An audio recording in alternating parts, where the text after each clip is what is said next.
नमस्कार, मेरा नाम है डॉक्टर अंशुल शर्मा और आप सभी का स्वागत है हमारे आज के इस विशेष कार्यक्रम में। वेटलैंड्स और रामसर साइट, ये दो नाम हाल फिलहाल की खूब सुर्खियों में रहे। हमारे देश के प्रधानमंत्री माननीय नरेंद्र मोदी जी ने भी अपने मन की बात कार्यक्रम में इन दो नामों की खूब चर्चा की। आखिर ये दोनों नाम हैं क्या, वेटलैंड्स और रामसर साइट्स क्या होती हैं, इसी विषय पर आज हम चर्चा करेंगे। इसके लिए हमारे साथ स्टूडियो में उपस्थित हैं डॉक्टर रचित कश्यप। डॉक्टर रचित Kashyap central pollution control board में एनवायरमेंटल कंसल्टेंट के पद पर तैनात हैं। डॉक्टर साहब, आपका इस प्रोग्राम में हार्दिक स्वागत है। तो चलिए प्रोग्राम की शुरुआत करते हैं। डॉक्टर साहब, आपसे सबसे पहले जानना चाहेंगे कि ये इन दोनों नामों में वेटलैंड क्या है, इन वेटलैंड से हम क्या समझें? धन्यवाद अंशुल।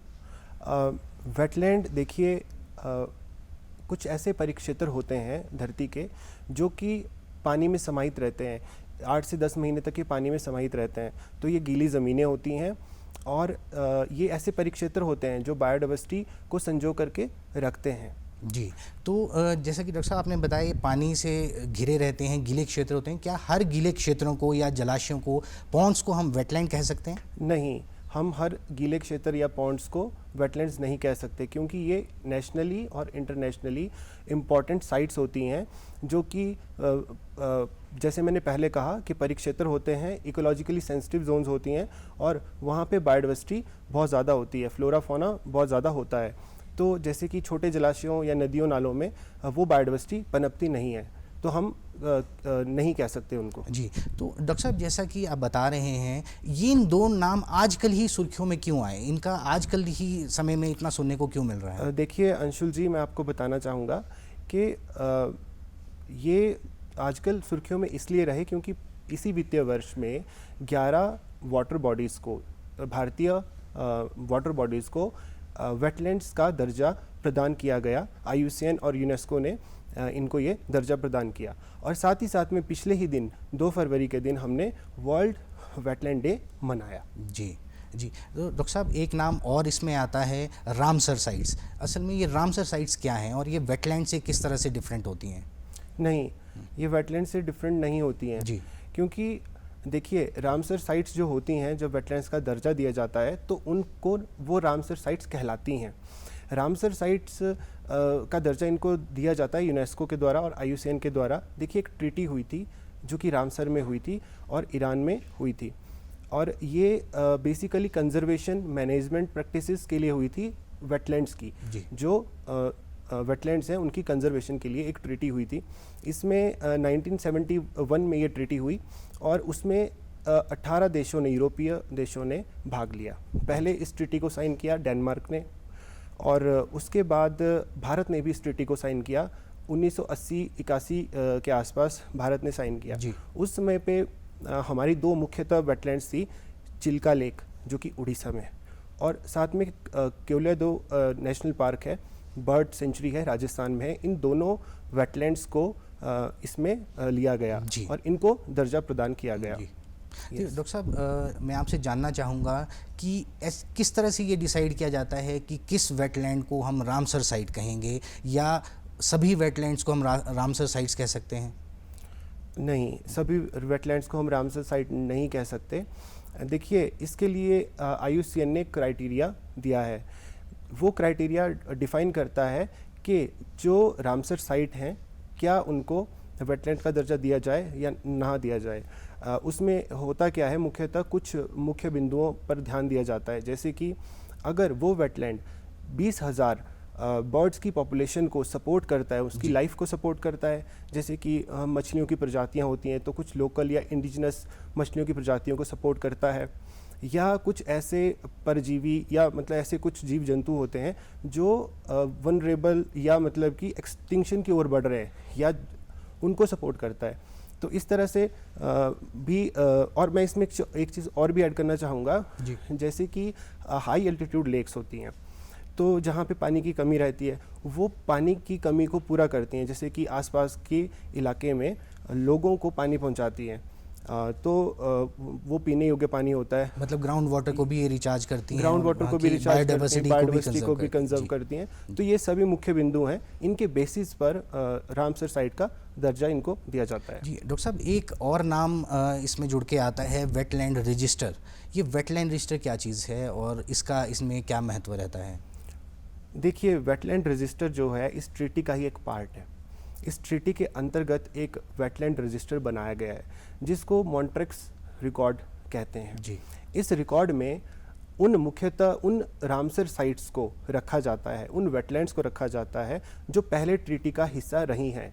तो अगर उनमें कुछ पारिस्थितिक बदलाव आते हैं, इकोलॉजिकल इम्बैलेंस होता है ड्यू टू एनी कंडीशन, कोई भी कंडीशन ऐसी होती है जिससे उनकी पारिस्थितिकी चेंज हो रही है, तो उनको इसमें रखा जाता है ताकि उनकी कंजर्वेशन, उनकी मैनेजमेंट और उनकी रिस्टोरेशन पे ज़्यादा ध्यान दिया जा सके। जैसे कि मैंने कहा चिल्का लेक, जो कि पहली बार रामसर साइट घोषित की गई थी भारतवर्ष में, ये जो साइट है इस साइट को भी इस रजिस्टर में ऐड किया गया। धीरे धीरे रिस्टोरेशन मेजर्स और कंजर्वेशन प्रैक्टिसेस और इंक्रीज़ की गई। सरकार द्वारा, भारत सरकार द्वारा इस पे ध्यान दिया गया और सेंट्रल गवर्नमेंट के काफ़ी सारे अच्छे प्रोजेक्ट्स से, जिसकी वजह से इस लेक की पारिस्थितिकी बदली और संभली और अब इसकी स्थिति में बहुत सुधार हुआ है। तो इसको उस वेटलैंड रजिस्टर से बाहर निकाल दिया गया है। और मैं बताना चाहूँगा, अपने खास मुख्यतः दर्शकों को बताना चाहूँगा कि ये एक झील है जो कि उड़ीसा में है और ये एक खारे पानी की झील है जो कि अलग अलग मछलियों की प्रजातियों को उसमें रहती हैं वो प्रजातियाँ, तो ये इकोनॉमिकली भी इम्पॉर्टेंट है। जी, जैसा कि डॉक्टर साहब आपने बताया कि वेटलैंड रजिस्टर मतलब बदलता रहता है, तो मैं आपसे ये जानना चाहूँगा कि इस समय देश दुनिया में, हमारे भारत में या फिर हमारे हिमाचल में कितनी रामसर साइट्स हैं? बहुत अच्छा प्रश्न पूछा आपने मुझसे। देखिए, पूरे भारतवर्ष में तो अभी 75 रामसर साइट्स हैं, 11 इसी वर्ष इंक्लूड हुई हैं। और ये जानकर आपको आश्चर्य होगा कि एशिया में सबसे ज़्यादा आज की दिनांक में, आज की डेट में जो है, भारत में ही ये साइट्स जो हैं सबसे ज़्यादा हैं। विश्व भर में की बात करें तो लगभग 2400 के आसपास का आंकड़ा है और जो है यूनाइटेड स्टेट्स में इसका जो नंबर है वो सबसे ज़्यादा है। अब बात कर लेते हैं हिमाचल की। तो हिमाचल में भी बहुत सी वेटलैंड्स हैं, जिसमें कि पौंग बांध जो कि कांगड़ा में है, वो आता है इसमें। पहली साइट वो है। दूसरी जो है वो रेणुका लेक है, रेणुका झील जो कि सिरमौर में है। और तीसरी जो है चंद्रताल हाई एल्टीट्यूड लेक जो लाहौल स्पीति में है, वो इसमें आती हैं। जी, मतलब हिमाचल में 3 रामसर साइट्स हैं हमारे पास। जी, तो सर आपसे इन्हीं साइट्स के बारे में जानना चाहेंगे। सबसे पहले बात कर लेते हैं पौंग रामसर साइट की, इसके बारे में आप क्या कुछ कहेंगे दर्शकों? दर्शकों को मैं बताना चाहूँगा कि पौंग बांध जो है एक नॉर्थ इंडिया में, ये कांगड़ा डिस्ट्रिक्ट में है। और ये यहाँ पे क्या है कि माइग्रेटरी बर्ड्स की जो स्पीशीज़ हैं, जो साइबेरियन माइग्रेटरी बर्ड्स आते हैं, ट्रांजिट के दौरान ये यहाँ नवंबर महीने में आना शुरू होते हैं और यहाँ पे प्रवास करते हैं, प्रजनन करते हैं, अपनी प्रजातियों को बढ़ाते हैं और साथ ही साथ में फिर ये अपना जो इनका साइकिल है उसको पूरा करते हैं और अप्रैल जैसे के महीने में ये फिर वापसी का रुख लेते हैं। साथ में इसमें जो है वो बहुत सी मछलियों की प्रजातियां पाई जाती हैं। लगभग 204 किस्म की इसमें एम्फीबियंस होते हैं और दूसरे भी जीव जंतु जो पानी में रहते हैं वो होते हैं। देखिए, ये इकोनॉमिकली बहुत ही इम्पॉर्टेंट है हिमाचल की अगर दृष्टि से देखा जाए, क्योंकि वहाँ पे जो मछुआरों की परिवार रहते हैं, तकरीबन सरकार ने, हिमाचल सरकार ने उनको लाइसेंस दिया है ताकि वो मछलियाँ पकड़ सकें और अपनी आजीविका को सुदृढ़ कर सकें। जी। और इसमें मैं कुछ और बातें जोड़ना चाहूँगा जो दर्शकों के लिए जानना बहुत आवश्यक है। जैसे कि इस परिक्षेत्र में टूरिज़्म भी ज़्यादा पनपा है आने कुछ समय से, और टूरिस्ट यहाँ पे आते हैं, बर्ड वॉचिंग के लिए आते हैं, रिक्रिएशनल पर्पसेस के लिए आते हैं, साथ में वो वाटर गेम्स भी खेलते हैं। तो इस तरह से जो वहाँ के लोकल लोग हैं, रहने वाले लोग हैं, उनकी भी आर्थिकी सुदृढ़ हुई है। जी सर, तो हम बात करेंगे पौंग बांध के बारे में। आपने बताया पौंग वेटलैंड साइट के बारे में आपने बताया। डॉक्टर साहब, आपसे जानना चाहेंगे रेणुका वेटलैंड और चंद्रताल वेटलैंड, इनका क्या कुछ महत्व है हिमाचल की इकोनॉमी में या बायोडाइवर्सिटी कंजर्वेशन में? ये क्या कुछ मदद करती हैं? देखिए, जहाँ तक बात है रेणुका झील की, ये बहुत ही पुरातन समय से रेणुका झील है, जबकि जो पौंग बांध था वो एक मैन मेड लेक है जी। जिस पे हाइड्रो पावर प्रोजेक्ट भी है। लेकिन जो रेणुका झील है वो झील जो है काफ़ी पुरातन समय से है, और इस झील के आसपास का एरिया जो है वो बहुत ही कम है। मात्र 20 से 25 हेक्टेयर का इसका कैचमेंट एरिया है। लेकिन इतना छोटा कैचमेंट एरिया होने के बावजूद भी इसमें जो है बहुत सी प्रजातियां जो हैं जीव जंतुओं की पाई जाती हैं।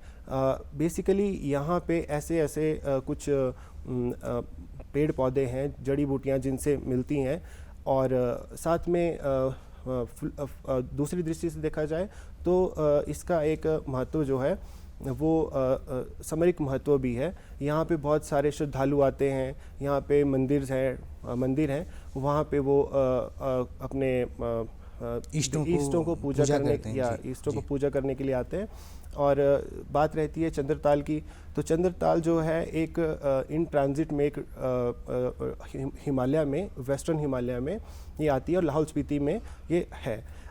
इसका नाम से ही पता चलता है कि एक चंद्र की आकृति की ये झील है, और ये मीठे पानी की झील है। वहाँ पे जो गद्दी कम्युनिटीज़ हैं या वहाँ के जो लोकल लोग हैं, उनको सर्दियों में जो पानी की कमी होती है उसको भी ये पूरा करती है। मैं इसमें ये ऐड करना चाहूँगा, देखिए कि चंद्रताल के आसपास का एरिया जो है, जो इलाका है, वो बर्फ़ से ढका हुआ रहता है। तो यहाँ पे जो रिसर्चर्स हैं हिमालय में आते हैं और वो हाई एल्टीट्यूड पौधों की स्टडी करते हैं, उनको उनके ऊपर रिसर्च करते हैं। उनसे काफ़ी ज़्यादा मदद मिलती है हमारे फार्मास्यूटिकल सेक्टर को, जहाँ से दवाइयाँ इत्यादि बनाई जाती हैं। जी, मतलब इनका इकोनॉमी में भी एक बहुत बड़ा रोल है, साथ ही साथ बायोडाइवर्सिटी को भी ये कंजर्व कर रही है। मतलब हम कुल मिला के कह सकते हैं कि रामसर साइट्स हमारे पर्यावरण के साथ साथ हमारे प्रदेश या हमारे देश की आर्थिकी पर भी एक गहरा असर छोड़ती हैं। तो डॉक्टर साहब, जैसा कि हमने देखा हाल फिलहाल में इनका बहुत जिक्र हुआ, माननीय प्रधानमंत्री जी ने भी इनका जिक्र किया। इनको क्या कुछ खतरे हैं, किन लोगों से इनको खतरे हैं, या क्या इनके ऊपर इस समय खतरे आ रखे हैं जो ये इस समय सुर्खियों में हैं, वो आपसे जानना चाहेंगे? देखिए, माननीय प्रधानमंत्री जी ने इस बात का जिक्र, जैसे कि आपने कहा, मन की बात के कार्यक्रम में किया था। तो उन्होंने मन की बात कार्यक्रम में इसलिए इसका जिक्र किया क्योंकि इस साल की जो थीम थी वो वेटलैंड्स की कंजर्वेशन पे थी। बेसिकली उसका जो थीम था वो था वेटलैंड्स रिस्टोरेशन। तो उन्होंने इस पे जोर दिया वेटलैंड रिस्टोरेशन के लिए, और इसी सवाल से आपका मतलब उत्तर इनके निकलता ऊपर खतरे क्या हैं और ये खतरे में क्यों हैं आजकल? इनके ऊपर खतरे हैं क्योंकि देखिए, शहरीकरण सबसे बड़ा खतरा है। नंबर 1 शहरीकरण, जैसे हम जानते हैं अर्बनाइजेशन, जैसे जैसे अर्बनाइजेशन बढ़ रही है, पॉपुलेशन बढ़ रही है, क्या हो रहा है कि वेटलैंड्स की जो कैचमेंट एरियाज़ हैं उनको एनक्रोच किया जा रहा है, वहाँ पे घर बनाए जा रहे हैं। तो एक तो इनका एरिया कम हो रहा है। इसका एक एग्जाम्पल मैं देना चाहूँगा। एक स्टडी में पाया गया है कि 1970 से लेकर के 2014 तक मुंबई में तकरीबन 70% जो वेटलैंड्स हैं वो लॉस्ट हो चुकी हैं, क्योंकि ये कोस्टल एरिया है, यहाँ पे वेटलैंड्स भी हैं, तो ये लॉस्ट हो चुकी हैं। और दूसरा प्रमुख कारण है कृषि भी एक कारण है वेटलैंड्स की लॉस का। जैसे कि गर्मियों के दिनों में क्या होता है, लोग धान की रुपाई करते हैं। जब वेटलैंड्स का पानी का स्तर कम होता है तो वो उस ज़मीन को बाद में खेती योग्य बना देते हैं, इससे भी इनका एरिया कम होता है। साथ ही साथ में देखिए, जो पर्यावरण प्रदूषण है आज की तारीख में, पर्यावरण प्रदूषण में मुख्यतः वाटर पॉल्यूशन जो है, प्रदूषण कारक जो पानी में मिलते हैं, इंडस्ट्रियलाइजेशन हो गया या कोई भी उसके फैक्टर्स हो सकते हैं, उसकी वजह से क्या है, इनके फ्लोरा फौना या बायोडाइवर्सिटी पे बहुत बुरा और गहरा प्रभाव पड़ता है। जो जीव जंतु, मछलियाँ इत्यादि वहाँ रहती हैं, उनमें वो जाकर के मिलते हैं और उनके जीवन को प्रभावित करते हैं। तो ये कुछ मुख्यतः इनके लिए खतरे हैं, और साथ में इनकी रिस्टोरेशन पे अब आज की डेट में बहुत ज़्यादा ध्यान दिया जा रहा है। जी डॉक्टर साहब, आपने अभी जिक्र किया फ्लोरा एंड फौना का। ये क्या चीज़ें होती हैं फ्लोरा एंड फौना? अगर आप इसको हमारे दर्शकों को समझा पाएँ कि फ्लोरा एंड फौना क्या चीज़ें हैं। देखिए, फ्लोरा ये बॉटनी की टर्म्स हैं। तो फ्लोरा जो होता है वो होता है आपका पौधे, जी जितने भी पौधे हमारे वो फ्लोरा होता है। फौना में आते हैं जितने भी जीव जंतु हैं, चाहे वो रेप्टाइल्स हैं, चाहे वो जिसमें हमारे स्नेक्स वगैरह आते हैं, जी। मतलब हर तरह के जीव जंतु जो है वो फौना है। मतलब जीव जंतु जो हमारे चलने वाले जीव जंतु हैं वो फौना में आते हैं नहीं, और फ्लोरा में पौधे आते हैं। सभी तरह के जीव जंतु आते हैं फ्लोरा में, सॉरी फौना में, जी। और फ्लोरा में आते हैं पौधे, सिर्फ पौधे। जी ये डॉक्टर साहब, आपने इन रामसर साइट्स का महत्व बताया। आपसे ये जानना चाहेंगे कि इन जो रामसर साइट्स को आज की डेट में जो खतरे पैदा हुए हैं, इन सब से हम कैसे इनको दूर कर सकते हैं? सरकार की ओर से इन सब चीज़ों के लिए क्या कुछ कार्यक्रम चलाए जा रहे हैं और सरकार इन सब से कैसे डील कर रही है? स्पेशली अगर मैं भारत सरकार की बात करूं तो पर्यावरण मंत्रालय, ministry of environment, forest and climate change, इसमें इसके लिए एक अलग विंग है जो कि इनकी कंजर्वेशन और इनकी मैनेजमेंट पे ध्यान देता है। भारत सरकार द्वारा समय समय पर इसके लिए अलग बजट का प्रावधान किया जाता है और देखा जाता है कि कौन कौन सी ऐसी साइट्स हैं, रामसर साइट्स हैं या ऐसी वेटलैंड्स हैं इंडिया में जिन पे खतरा मंडरा रहा है, चाहे वो पोल्यूशन का हो, अर्बनाइजेशन का हो, या कोई और भी खतरा हो, या चाहे वहाँ पे बायोडाइवर्सिटी कम हो रही हो। तो उनके लिए कुछ प्रोग्राम्स अलग से चलाए जाते हैं। इसके लिए कुछ NGOs भी काम करते हैं, जैसे कि WWF है, वर्ल्ड वाइड फंड, ये NGO है, ये भी कार्यरत है।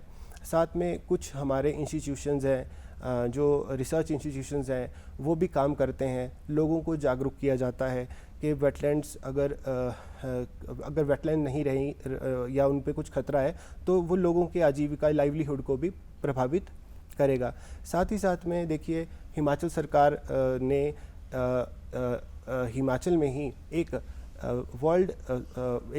वेटलैंड अथॉरिटी का गठन किया है, जो कि साइंस एंड टेक्नोलॉजी डिपार्टमेंट के अधीन कार्यरत है, और इसका गठन 2017 में किया गया। ये भी हिमाचल में 3 तो मैंने आपको बताया कि रामसर साइट्स हैं, लेकिन और भी कुछ महत्वपूर्ण वाटर बॉडीज़ हैं, जैसे कि रिवाल्सर लेक है, और आपके और भी बहुत सी लेक्स हैं, वाटर बॉडीज़ हैं। तो उन सभी के संरक्षण, कंजर्वेशन के लिए ये भी कार्यरत है। तो मुख्यतः हिमाचल की जो रामसर साइट्स हैं उनके लिए रेगुलेटरी बॉडी एनवायरमेंटल कमीशन है हमारा स्टेट का, state science and technology department. State science and technology department जो है जिसको देखता है। जी। तो क्या इन साइट्स के कंजर्वेशन के लिए इस डिपार्टमेंट की ओर से भी किसी तरह के प्रोग्राम चलाए जा रहे हैं, लोगों को किसी तरह से जागरूक किया जा रहा है? देखिए, सभी स्टेक होल्डर्स जितने भी हैं, स्टेक होल्डर से मेरा मतलब है जितने भी हिमाचल सरकार के अंडर जितने भी डिपार्टमेंट्स आते हैं, फॉरेस्ट डिपार्टमेंट है, फॉरेस्ट डिपार्टमेंट भी कंजर्वेशन प्रैक्टिसेस करता है, प्लांटेशन करता है, ठीक है, और साथ में एग्रीकल्चर है, वो भी कैंप्स लगाता है, जगह जगह पे गाँव में लोगों के साथ मिलते हैं और कैंप्स लगाते हैं, उनको जागरूक करते हैं कि कृषि में आपको ऑर्गेनिक खेती करनी चाहिए, उसमें आपको कीटनाशकों का उपयोग नहीं करना चाहिए, ताकि इनकी जो इकोसिस्टम है, पारिस्थितिकी है, उसको वो बदले ना। या आजकल हमने पहले बहुत सुना कि कुछ झीलों में ऐसा होता है कि पॉल्यूशन लेवल इतना बढ़ जाता है कि वहाँ की मछलियाँ मर जाती हैं। तो इस तरह से बहुत से विभाग हैं, जैसे मैंने आपको बताया फॉरेस्ट डिपार्टमेंट प्लांटेशन करता है, तो इस तरह से सारे विभाग इसमें कार्यरत हैं। हाँ, लेकिन जो आप मुझे बता रहे, आपने जैसे कहा कि बेसिकली जो साइंस एंड टेक्नोलॉजी डिपार्टमेंट है वही इसकी नोडल एजेंसी है। अच्छा, मतलब साइंस एंड टेक्नोलॉजी डिपार्टमेंट इसके कंजर्वेशन पे डायरेक्टली काम करेगा? डायरेक्टली काम कर रहा है। डॉक्टर साहब, आपसे जानना चाहेंगे कि अगर आम नागरिक अपने लेवल पे भी इन साइट्स पे जाके इन साइट्स को एक्सप्लोर करना चाहे या इन साइट्स के कंजर्वेशन पे कोई काम करना चाहे, तो आपको क्या लगता है वो किस तरह की प्रैक्टिसेस से इनको बचाने में हेल्प कर सकते हैं? देखिए, सबसे ज़रूरी तो है कैपेसिटी बिल्डिंग, अवेयरनेस। अगर हम लोग, आप और मैं या हमारे दर्शक भी ऐसी साइट्स पे जाएं तो लोगों को जागरूक करें, वहाँ गंदगी ना फैलाएं, वहाँ की फ्लोरा फौना को बचाने में हेल्प करें, और साथ में कुछ अच्छी प्रैक्टिसेस को यूज़ करें, जैसे कि जिससे कि इनकी संरक्षण में हेल्प हो। जी डॉक्टर साहब, जो हिमाचल में ये 3 साइट्स हैं, जैसे आपने बात की पौंग बांध की बात की, और हमने भी आए दिन अखबार में हम लोग भी पढ़ते रहते हैं कि माइग्रेटरी बर्ड्स आते हैं। ये माइग्रेटरी बर्ड्स क्या तीनों ही साइट्स में या देश की सभी साइट्स में आते हैं? मतलब इनका रामसर साइट से डायरेक्टली कोई लिंक है, या ये जस्ट हिमाचल की ही 3 साइट्स हैं जहाँ पे इस तरह का कुछ देखने को मिलता है? नहीं, देखिए, आते तो ये सभी जगह पे ही हैं। नॉर्दर्न इंडिया में बेसिकली J&K में, हिमाचल में सभी जगह आते हैं। माइग्रेशन के टाइम पे आते हैं, अपने साइबेरिया से आते हैं। लेकिन पौंग बांध का एरिया जो है 1500 कुछ किलोमीटर स्क्वायर किलोमीटर का एरिया है। माफ़ी चाहूँगा, हेक्टेयर में एरिया है, और ये एरिया बहुत बड़ा है। तो इस एरिया में इनको एक तो खुला वातावरण मिलता है, और साथ ही साथ में वो इन ट्रांजिट जोन में काफ़ी ज़्यादा बड़ा एरिया है, तो वहाँ पे ये आते हैं और रुकते हैं। जो दूसरी झीलें हैं, जैसे कि अपना चंद्रताल हो गया या रेणुका हो गया, ये झीलें छोटी हैं, तो यहाँ पे कम संख्या में ये प्रवासी पक्षी आते हैं। जी, तो जो ये रामसर साइट्स हैं, जैसे अगर हम रेणुका साइट की बात करें, वो एक झील है, वहाँ मछलियों का उत्पादन भी किया जाता है। क्या आम नागरिक उस एक पर्टिकुलर साइट से अपनी आजीविका कमा सकता है? किसी तरह से वो अपनी आजीविका के साधन देख सकता है? जी, जहाँ तक मुझे पता है, रेणुका झील में मछलियाँ नहीं, मतलब उनकी कैचिंग नहीं होती है, मछलियाँ मारी नहीं जाती हैं। वो वहाँ की कम्युनिटीज़ जो हैं वो इसको इथिकल नहीं मानती हैं। लेकिन जो पौंग झील है, वहाँ पे मछलियों का उत्पादन मत्स्य जो अपना डिपार्टमेंट ऑफ फिशरीज़ है वो करता है, उनकी सीडलिंग्स ग्रो करता है, और वहाँ पे मछलियाँ कमर्शियली जो है वो पैदा की जाती हैं और उनको बेचा जाता है मछुआरों के द्वारा। जी, मतलब कोई भी आम आदमी अगर फ़िशिंग इन साइट्स पे करना चाहता है, सिर्फ पौंग बांध पे ही मतलब सरकार की तरफ से एलिजिबल है, तो उसको सरकार से परमिशन लेनी पड़ेगी? ऐसा कुछ आप कहना चाह रहे हैं? सरकार, हाँ, मैं ऐसे ही कह रहा था कि उनको लाइसेंस दिया जाता है और फिर वो फिशिंग कर सकते हैं। जी, डॉक्टर साहब, आपसे एक बात जानना चाहेंगे, जब ये रामसर साइट्स या वेटलैंड साइट्स हमारे लिए इतनी ज़्यादा इकोनॉमिकली इम्पॉर्टेंट है, तो ऐसा क्या कुछ हमारी क्रियाएं रह सकती हैं, हमारे ऐसे क्या प्रयास रह सकते हैं कि हम इनको कंजर्व करें, और ऐसा क्या हम करें कि इनको वर्तमान में किसी तरह का कोई थ्रेट ना हो? आप हमारे दर्शकों को इसमें क्या संदेश देना चाहेंगे कि इन साइट्स को किस तरह से कंजर्व करें अपने लेवल पे हम लोग आगे? देखिए, आपके दर्शकों को मैं एक ही बात कहना चाहूँगा कि कंजर्वेशन का मतलब होता है किसी भी चीज़ को फुली प्रोटेक्ट करना, और मैनेजमेंट का मतलब होता है आप कुछ हिस्सा खर्च रहे हैं और कुछ हिस्सा बचा रहे हैं। तो अगर हम पूरी तरह से प्रोटेक्शन की बात करें तो वो तो संभव नहीं है, लेकिन प्रत्येक नागरिक, प्रत्येक इंसान ये इस तरह के कुछ एक एफर्ट, जैसे कि मैंने पहले भी बताया कि सिर्फ और सिर्फ अवेयरनेस पे काम कर सकता है, और इसी तरह से इनकी कंजर्वेशन के लिए प्रयासरत हो सकता है, क्योंकि बाकी जो कार्य है वो तो स्टेट गवर्नमेंट या सेंट्रल गवर्नमेंट अपने स्तर पे कर ही रही है। जी, और क्या कुछ उम्मीद है कि ये रामसर साइट्स हमारे प्रदेश में और भी बढ़ सकती हैं, या हमारे देश में भी और बढ़ने के इनके कुछ चांसेस हैं? ये आपने एक अच्छा सवाल पूछा। देखिए अंशुल जी, मैंने जैसे पहले आपको कार्यक्रम में की शुरुआत में ही बताया कि भारतवर्ष अब 75 संख्या हो गई है, 75 हो गई है। देखिए, इससे हमें ये पता चलता है कि ये जो साइट्स हैं इनके बढ़ने का क्या मतलब है। इनके बढ़ने का ये मतलब है कि हम भारतवर्ष अब इनकी कंजर्वेशन प्रैक्टिसेस पे ज़्यादा जोर दे रहा है। सेंट्रल गवर्नमेंट जो है इनकी कंजर्वेशन और रिस्टोरेशन पे ज़्यादा प्रयासरत है, और इनका ज़्यादा होना ये एक तरह से हमारे लिए ही बेनिफिशियल है। जब ये ज़्यादा कंजर्वेशन इनकी होगी या ज़्यादा इनको प्रोटेक्ट किया जाएगा, तो इससे जो है लोगों की आर्थिकी में तो सुधार आएगा, लेकिन ये हमारे लिए भी आवश्यक है। जैसे कि एक मुख्यतः एक स्टडी में पाया गया था कि ये सिर्फ पृथ्वी का 6% भाग कवर करती हैं, लेकिन उस 6% भाग में ही ये 50% तक बायोडाइवर्सिटी को संरक्षित करती है, मतलब कि उसका संरक्षण करती है, उसकी कंजर्वेशन करती है। तो ये बहुत ही ज़रूरी है।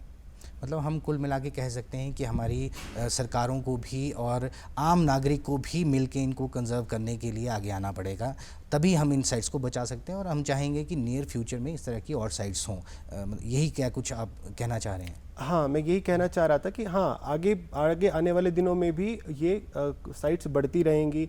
जैसे जैसे कंजर्वेशन प्रैक्टिसेस बढ़ेंगी, बायोडाइवर्सिटी बढ़ेगी उस एरिया की। जैसे कि क्राइटेरियाज में भी मैंने आपको बताया कि जितनी ज़्यादा पॉपुलेशन को सपोर्ट करेगी फिश फौना, और जितनी ज़्यादा पॉपुलेशन होगी, जितनी ज़्यादा प्रजातियाँ होंगी पेड़ पौधों की, जितनी ज़्यादा प्रजातियाँ होंगी जीव जंतुओं की, संरक्षण के पॉइंट ऑफ व्यू से जितनी ज़्यादा बढ़ेंगी उस हिसाब से ही इनको जो है रामसर साइट्स में कन्वर्ट किया जाएगा। जैसे कि अभी पिछले कुछ दिनों में जो है हमारी जो कुछ एक लेक्स हैं, जैसे मैंने रिवाल्सर का नाम लिया, तो उसको भी चयनित किया गया था, लेकिन वो अभी इस लक्ष्य को प्राप्त नहीं कर पाई है, धीरे धीरे करेगी। अभी रिसेंट में न्यूज़ में एक लेक थी असम की, तो उसको भी चयनित किया गया है। तो मुख्यतः काफ़ी ज़्यादा ऐसे बिंदु हैं जिनको ट्रेस पास करना पड़ता है, क्राइटेरियाज को पूरा करना पड़ता है, फिर ये उस कैटेगरी में फॉल करती हैं। जी डॉक्टर साहब, आपने आज हमें वेटलैंड्स और रामसर साइट्स पर इतनी अच्छी जानकारी दी, उसका आपके लिए